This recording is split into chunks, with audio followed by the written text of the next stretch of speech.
صلی اللہ علیہ وسلم نے فرمایا تمہارے بعض گناہ ایسے ہیں جو صرف تم مزدوری کرنے جاؤ گے تو اللہ تمہاری مزدوری کی وجہ سے ہی تمہارے گناہ معاف فرما دے گا. اللہ تمہاری محنت اور کوشش کے سبب سے تمہاری ان غلطیوں سے درگزر فرمائے گا. حبیب کریم سید عالم صلی اللہ علیہ وسلم نے فرمایا مزدور جب قیامت کے دن آئے گا، بھئی عالم تو آیا، صوفی تو آیا، درویش تو آیا، صحابہ تو آئے، ان کا آنا تو شفاعت کے لیے شمار کیا گیا. میرے مصطفیٰ نے فرمایا جب مزدور آئے گا، مزدور کی سب سے بڑی غلطی یہ ہے کہ مزدور اپنے آپ کو نیچ سمجھتا ہے. مزدور کی سب سے بڑی غلطی یہ ہے کہ یہ اپنے آپ کو چھوٹا سمجھتا ہے. اس کی زیادتی یہ ہے کہ یہ اپنی سوچ کو بڑا نہیں کرتا. یہ سمجھتا ہے نہیں کہ بھئی میں تو دو ہاتھوں کی محنت کی کمائی کھاتا ہوں، یہ آرزو کرم اور میں آپ سے کروں، یہ بھیک اس کو دیجئے جس کا خدا نہ ہو. مزدور کی زیادتی یہ ہے کہ یہ اپنے آپ کو چھوٹا جانتا ہے. میرے مصطفیٰ نے فرمایا جب مزدور محنت کرنے والا قیامت کے دن آئے گا تو اس کا چہرہ اس طرح چمکے گا جس طرح 14ویں کا چاند چمکا کرتا ہے. اس قدر اس کا چہرہ چمکے گا جب آئے گا وہ صبح قیامت. میرے بھائیوں، مزدور ایک عظیم شخصیت کا نام ہے. محنت کرنا، اپنے دونوں ہاتھوں سے مشقت کرنا، جدوجہد کرنا. مجھے کئی سارے لوگ، میں جب ملک کے مختلف گوشوں میں جاتا ہوں تو کئی سارے لوگ کہتے ہیں آپ کے ابا جی کا مزار کدھر ہے، آپ کس مزار کے سجادہ نشین ہیں؟ تو میں ان سے کہتا ہوں میں سجادہ نشین نہیں، میں تو کسان کا بیٹا ہوں، اور میں اس شخص کا بیٹا ہوں جو رات کو 2 بجے اٹھ کے بھی گھر سے نکلتے تھے 2 نفل پڑھ کے. تو ہم پوچھتے تھے کہ اماں جی ابا جی کہاں گئے؟ تو کہتے تھے چند کھیتوں کو پانی لگانا تھا اور رات کو رخصت ہو گئے.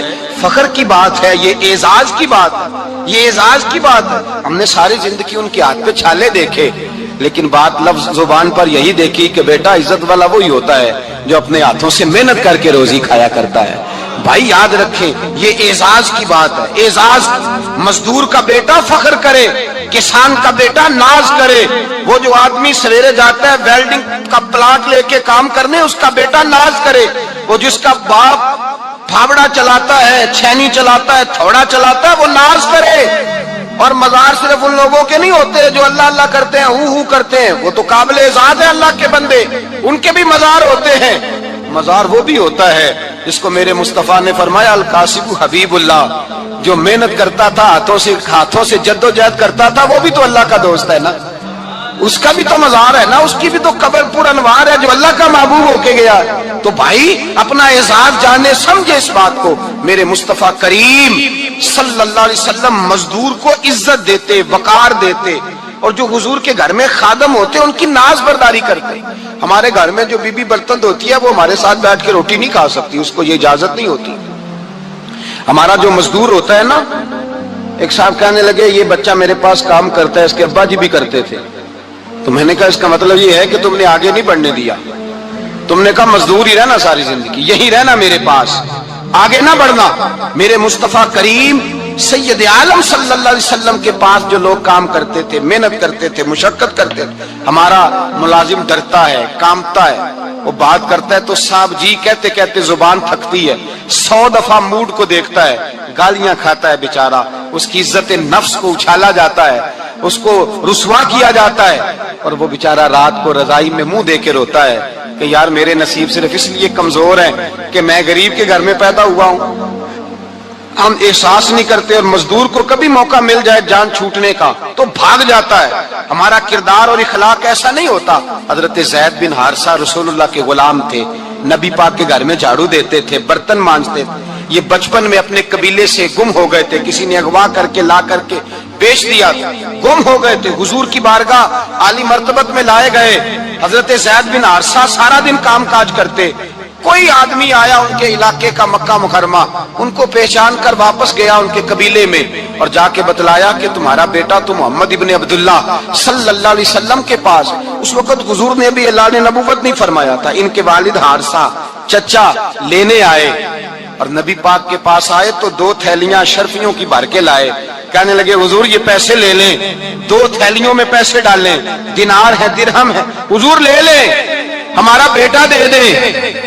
نبی پاک صلی اللہ علیہ وسلم نے فرمایا تمہیں غلطی لگ گئی ہے، پیسے پیچھے ہٹاؤ، میں زید کو بلاتا ہوں، میں زید کو، ادھر دیکھیے گا، میں زید کو، میں اسے بلاتا ہوں. اگر وہ جانا چاہے تمہارے ساتھ تو مجھے اعتراض نہیں، لے جانا۔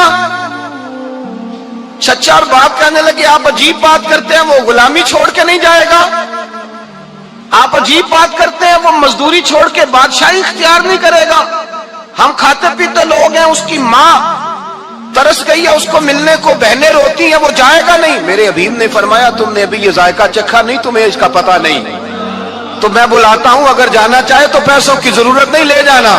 حضرت زید کو پیغام دیا، آئے، حضور نے فرمایا وہ تمہارے والد کھڑے ہیں، وہ چچا ہیں، لینے آئے ہیں۔ جناب زید گئے، باپ کے گلے سے لگے، بچھڑے ہوئے باپ بیٹا ایک دوسرے کو مل کے کھل کے روئے، کہا بیٹا تیری ماں کی آنکھیں پتھر ہو گئی تیرا رستہ دیکھ کے، تیری بہنیں ترستی ہیں تیرے چہرے کے دیدار کو، بیٹا وہ گلیاں بھی روتی ہیں جن میں تو کھیلا کرتا تھا، پر اب فکر کی بات کوئی نہیں، اب کوئی پریشانی نہیں، میں پیسے لایا ہوں تجھے لے جاؤں گا۔ نبی پاک صلی اللہ علیہ وسلم نے دیکھا نا جب باپ بیٹے کی گفتگو ہو گئی، آنسو بہ گئے، بوجھ ہلکے ہو گئے، تو میرے قریب نے فرمایا زید اگر تم چچا کے ساتھ والد کے ساتھ جانا چاہو تو میری طرف سے اجازت ہے، تم جا سکتے ہو۔ یہ لفظ کہے تو جناب زید دوڑ کے حضور کے قدموں میں آ کے بیٹھ گئے، حضور کے قدموں میں بیٹھ گئے، اور گویا فاضل بریلوی علیہ رحمہ نقشہ بیان کرتے ہیں، کہنے لگے تیرے قدموں میں رہوں، غیر کی ٹھوکر پہ نہ ڈال، میں جھڑکی